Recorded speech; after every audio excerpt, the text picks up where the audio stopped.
I've just brought this model kit from diecastdirect.com, and I'm going to be putting it together in this video to put it on my model train layout. It's going to go next to Ethel's service and gas station, and I think it's going to really look great. So let's get started right now. Hi, I'm Owen. In these videos, I'm continuing to build, improve, and expand my Lionel Polar Express O-gauge model train layout. As part of that improvement, I bought several new vehicles from diecastdirect.com, and I've placed them in various locations on my layout. One of those, however, is a kit. It's an O-gauge, O-scale kit that I need to put together. It has a white tractor pulling a Fruehauf trailer, tanker trailer, full of Sinclair gasoline, and I'm going to get that put together in this video. Before I start that, though, I'm going to take you on a real quick tour of the other diecast vehicles that I've added to my layout. Diecast Direct has a lot of 064 models. They have a lot of larger and smaller models, but they don't have a great many 048 O-scale models. This yellow pickup truck that I've put on the hoist at Ethel's Gas and Service is something that I've just acquired. It is O-scale, and I've been looking for a long time for something to put on that hoist, and I think it looks great there. I've also added this other one. These are 1953 Ford pickup truck models. The red one sitting there is a new one as well. In the parking lot for the Frank's IGA supermarket, I've added this cream and red pickup, also a 1953 Ford F100. In the back are 3 milk cans. Actually, one's a cream can and the other 2 are milk cans from the old days. I think they look pretty cool there. Every grocery store needs fresh bread and baked goods, and here's a Sunbeam bakery truck that is delivering to the Frank's IGA store as we speak. On the loading dock of Frank's IGA are these 2 new cases of Coca-Cola bottles. These are, again, O-scale, and I think they look great sitting on that loading dock. Long before there was FedEx or UPS trucks everywhere, or Amazon delivery trucks everywhere, there was Railway Express Agency, REA. In this REA step van is parked in front of the Harrison's Hardware making a delivery. Bigger and bulkier freight items would have been put in a box truck like this 1948 GMC cabover. And that box truck is loading up at the railway station with the cargo that just arrived for REA. I think all of these new vehicles are great additions to my layout, and I'm really glad to have them. I think they fill in the gaps in my layout a little bit better, and they look great where they're sitting, and they will continue to add a lot to the layout as I continue to build and expand and improve it. Putting the tanker truck together involves several sub-assembly steps. One of those is gluing together the tank and the chassis for the trailer, the Fruehauf tank trailer. And I'm going to get busy doing that right now. There's not a lot to see as I'm going through these steps, so as I complete steps, I'll bring you back and let you see what I've done. And as appropriate, I'll demonstrate as I go along. Well, I've got 2 sub-assemblies put together now. The first one is the tank trailer, which you can see here. And the second one is the engine, transmission, and muffler. So this is really nicely detailed. It's important that this has the muffler assembly on it because that actually is structural. It's part of what will hold the engine subassembly onto the chassis, and we're going to move on to that right away. The material that I'm using to put this together is the same material that I used to put together my ABS plastic I-beams and any other polystyrene or ABS plastic parts that I'm using. This bonds in about 10 seconds, which is a huge improvement over using traditional modeling cement, which might take 45 minutes longer, overnight in some cases, in order to be fully cured. This is fully cured in about 10 seconds, and it literally welds the plastic together. So we're moving on now. We're going to get this into the chassis, and we'll continue on with our subassembly. Assembling this white Fruehauf tanker truck requires a number of sub-assemblies. One is the chassis, and I've got this put together now with the fuel tank, the fifth wheel, the engine, the radiator, your front axle, rear axle, all together in one place. The differentials in there. It's really cool, really well detailed, and it's all together now in one piece ready to paint. So before I can assemble that further, that needs to be painted. Another sub-assembly is the trailer. And that's basically putting the top and bottom parts of the tanker together. Rear bumpers on, the axle holders and the axles are on in the rear. The lighting package is on the top here that has the clearance lights for the trailer. So that sub-assembly is together and ready to be painted. Also the cab. Now I've noticed that I've got the cab together, and that includes the seats on the interior. The instrument panel is in there, and the sides are together. The front panel is on there. I don't have the roof on here yet. I've checked and laid the roof on here. It fits quite well. It fits the way it's supposed to right onto there. But I'm not going to put the roof on yet because I want to do some painting, some detail painting on the interior, and we'll leave that roof off until we get that done.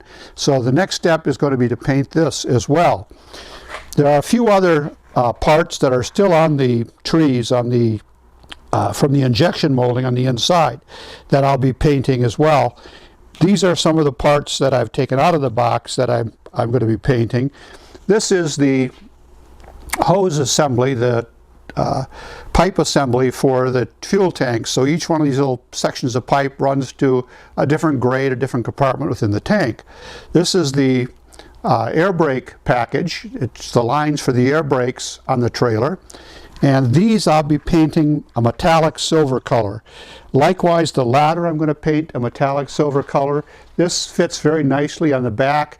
It just kind of almost snaps in. I really wouldn't have to do much more than that, but I'm going to paint this a metallic silver before I attach that permanently. So the ladder's going to look really cool that way. It'll be a nice detail added to it. A few other things that need to be done.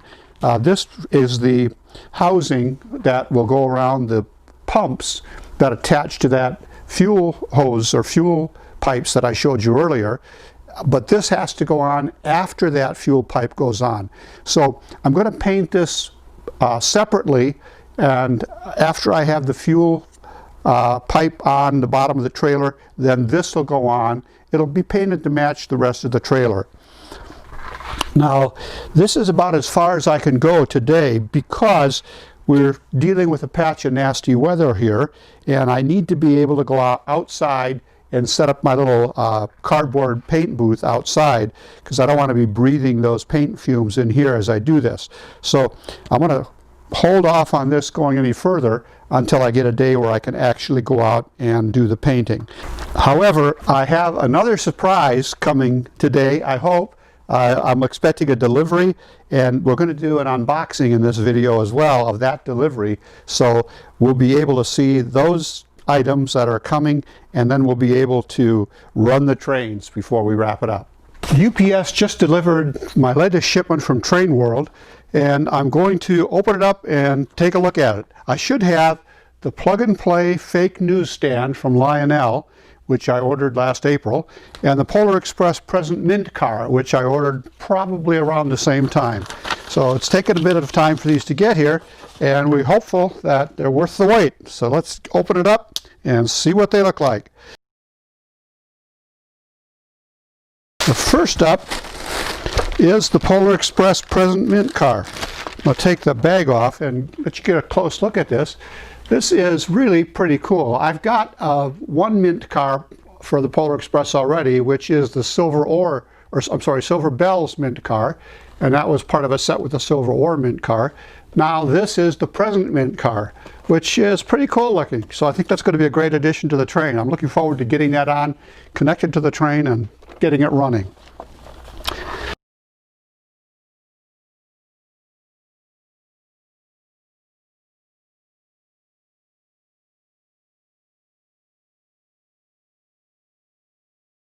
And we'll get a look at it.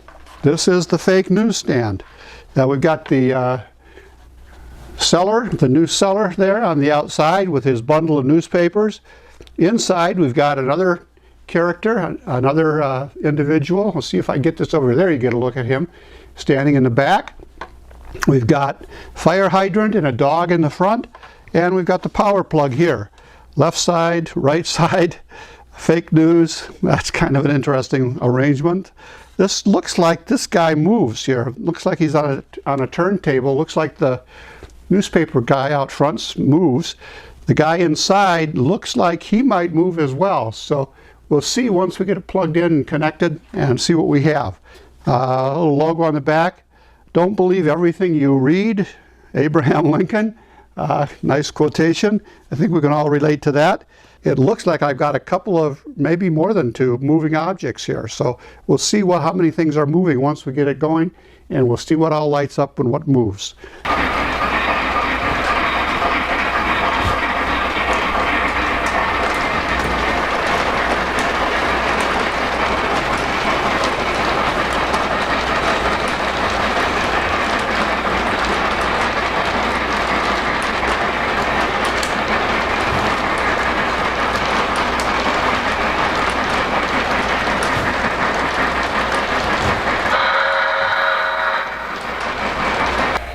So here's the Polar Express present mint car in the Polar Express freight train, and that is looking really pretty fine right now. It's got the clear windows on the side that you can see the presents through. That's pretty cool, I think.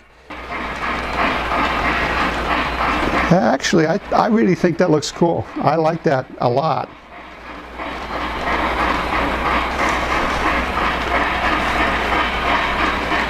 The skating pond is lit by those two new arched cast iron street lights, which I'm really pleased with, next to the church. The lights on the street lights by the road going around are lit up quite nicely. The light on the flagpole looks good. The platform is lit up well. The area at the other end here, you can see I've got lights under the bridges. That's one bridge light. And if I look a little bit closer here, there's another under bridge light. Those reflect off the realistic water. That looks pretty good. I've got the the wolf pack in the woods lit up with a spotlight. If you look there, you can see the searchlight car projecting the PE, the Polar Express logo. Whatever direction it's facing, whatever surface is nearby, it projects that Polar Express logo on that surface, and I think that looks pretty cool.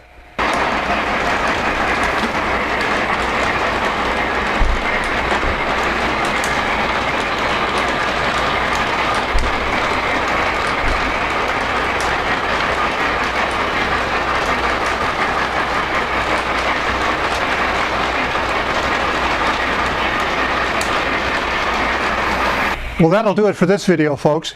Next time around, I hope to have the fake news stand put in place, and so we can see exactly what that does. Please be sure to subscribe, click the thumbs up down below, like this video, share it on social media or with anyone else you know who may be into model railroading. And as always, I appreciate your support. Thanks for watching.